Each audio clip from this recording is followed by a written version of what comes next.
On Tuesday, October 25th, the Hocking County Sheriff's Office Special Interdiction Unit, with assistance from the U.S. Marshal's Office and cooperation with the Hocking County Prosecutor's Office and Hocking County Common Pleas Court, executed a roundup of drug dealers in Hocking County. Sam FM witnessed firsthand the intensity and dedication by all the offices to help rid the community of drugs. The roundup started at approximately 7 a.m. and was continuing after Sam FM had left. Here's an interview with Sheriff Lanny North about the roundup. Sheriff North, you've executed a roundup this morning. Could you tell us a little bit about the preparation before one of these sweeps, general public would call sweep? How much time of preparation goes into doing this here? How much manpower do you have prior to the execution of the sweep? Well, prior to the indictments, once we receive the indictments in hand, the number of people we have today, it probably takes 6-7 hours for us to coordinate the paperwork, as well as arrange officers to attend to make the roundup possible.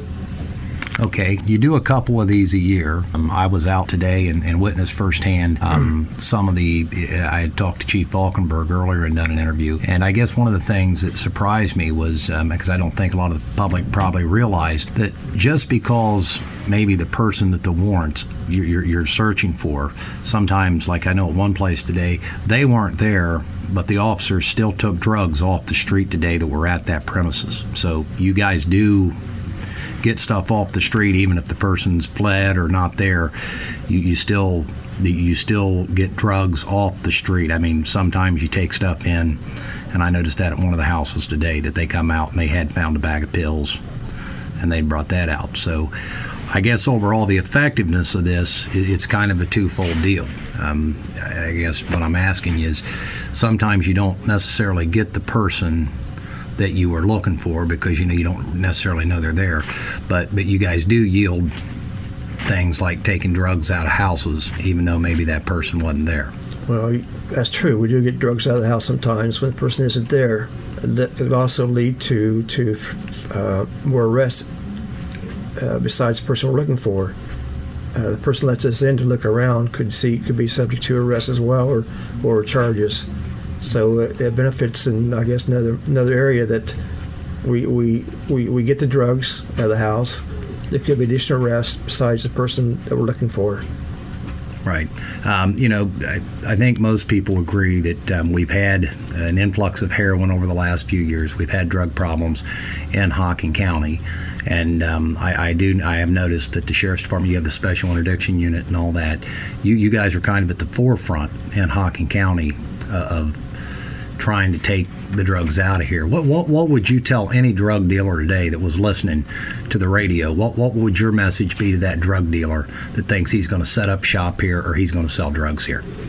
I would say that since inception of our SIU, if they are setting up shop in our county, it's just a matter of time when we're going to find out who they are and pay them a house visit. All right. Thank you very much, Sheriff. Drug dealers take heed. Hocking County is not a place to set up office to sell drugs. Chief Deputy Falkenberg explains how many times a year roundups take place. Chief Falkenberg, how many times a year does the Hocking County Sheriff's Department and the U.S. Marshals come down and help? How many times a year do you guys do these roundups? Well, it just depends on the number of cases that we're actively working.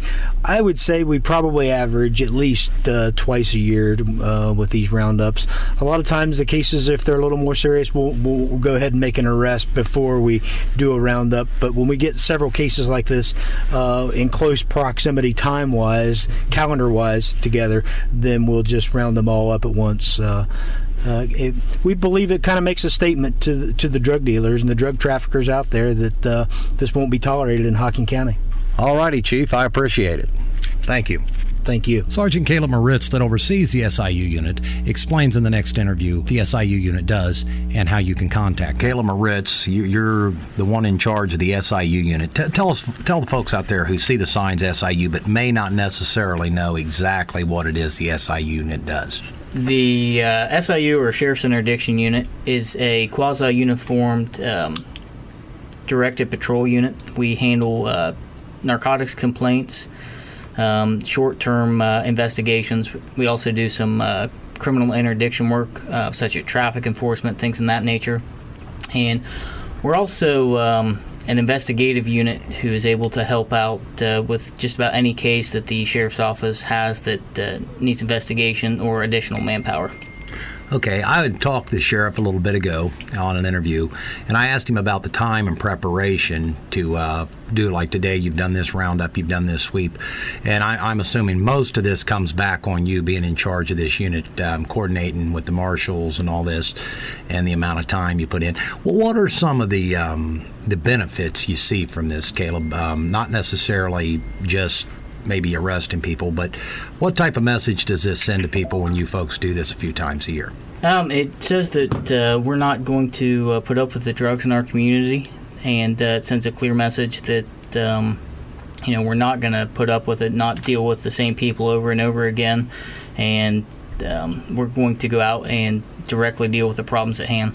Okay, we are not done for the day, I know, by no long stretch, but so far this morning, how many folks have we rounded up? How many have we taken off the streets? So last week we did a 36-person indictment, and I believe all I have outstanding are 7 or 8. So hopefully I have most all of them in custody today is kind of the game plan, and we will be out as long as needed to accomplish that goal. Okay. Anything else you'd like to tell the folks listening? Just that the sheriff's office is here to help, and if they have any complaints that they want directly addressed, to contact the Hocking County Sheriff's Interdiction Unit, and we'd be more than happy to assist them. Sam FM would like to thank all parties involved for their cooperation in letting us bring you this story. I'm Scott Blazer, report. Once the roundup was completed by joint law enforcement agencies, Sam FM followed the cases to the Hocking County Common Pleas Court, where the Honorable Judge John T. Wallace presided. Wallace arraigned most of the individuals before they were transported to jail to help streamline the process. Appearing before Wallace for arraignment was Rochelle Birchfield, 33 of Athens, charged assembly of chemicals to manufacturing drugs in F3. Veronica Carroll, age 22 of Logan, aggravated possession of drugs in F5, possession of drugs in M1. Raymond Deering, age 25 of Haydenville, failure to comply with an order, officer F4, assault of a peace officer F4. Junior Lee Lytle, 29 of Logan, aggravated trafficking in drugs ×3 F4, aggravated possession of drugs in F4, having weapons under disability F3, possession of dangerous ordnance F5. Dominic McComas, age 38 of MacArthur, assembly of chemicals and manufacture of drugs in F3. Reggie Foster, aggravated trafficking in drugs in F5, aggravated possession of drugs F5, having weapons under disability in F3. Ezekiel Chennault, age 31 of Logan, aggravated possession of drugs, permitting drug abuse ×3, having weapons under disability ×2. Judson Coakley, 25 of Logan, possession of drugs in F5. Michael Gearhart, 38 of Laurelville, receiving stolen property in F5. Darren Noble, 47 of Logan, aggravated trafficking in drugs in F4, theft of drugs in F4. Kevin Cook, 50 of Logan, having weapons under disability in F3, tampering with evidence in F3, receiving stolen property in F5. Zachary Guinness, 26 of Logan, aggravated trafficking and drugs in F4. Marty Paquel, 57 of Laurelville, illegal cultivation of marijuana in F3, possession of dangerous ordnance ×2, and F5, receiving stolen property ×4, and F4, having weapons under disability ×31, which is an F3. Angel Copley, 38 of Nelsonville, illegal manufacturing of drugs in F2, assembly of chemicals to manufacture drugs in F3, obstructing justice in F5, permitting drug abuse in M1. Michael Heller, 32 of Millfield, assembly of chemicals to manufacturing drugs in F3. Stephen Ray Teal, age 30 of Logan, aggravated possession of drugs in F5, possession of drugs in M1. Connie Hogue, 55 of Millfield, assembly of chemicals to manufacture drugs in F3, aggravated possession of drugs ×2 in F5. Tiffany Thomas, 28 of MacArthur, illegal assembly of chemicals, manufacture of drugs in F3. Robin Cundiff, 48 of Nelsonville, having weapons under disability in F3, possession of drugs ×2 in F5. Amanda Byerly, 33 of Laurelville, illegal cultivation of marijuana, possession of dangerous ordnance ×2, which is an F5, receiving stolen property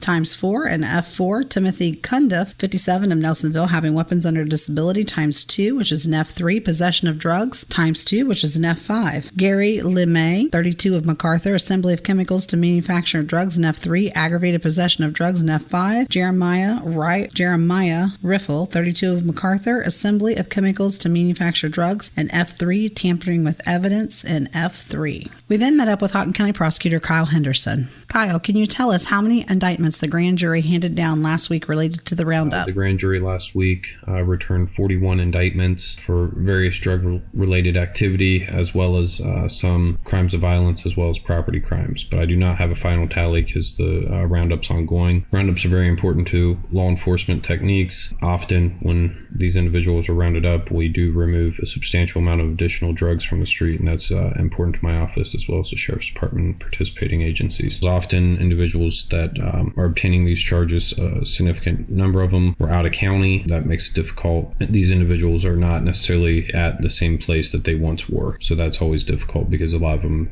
do not have a stable residence. Some of these individuals are drug dealers, some are drug abusers and first-time offenders. As I've promised, I'll continue to provide treatment opportunities for first-time offenders if they want that. These are crimes that are not violent, and if the record supports that, the treatment opportunity, I encourage them to address the issue so that way we don't have to deal with them again. The 41 indictments is believed to be a record done in conjunction with the roundup in an effort to get drugs off the streets in Hocking and surrounding counties. Henderson concluded by saying, "Today our community is much safer having removed these individuals from the neighborhood." This has been Teresa Salazzoni reporting for 98.3 CMFM.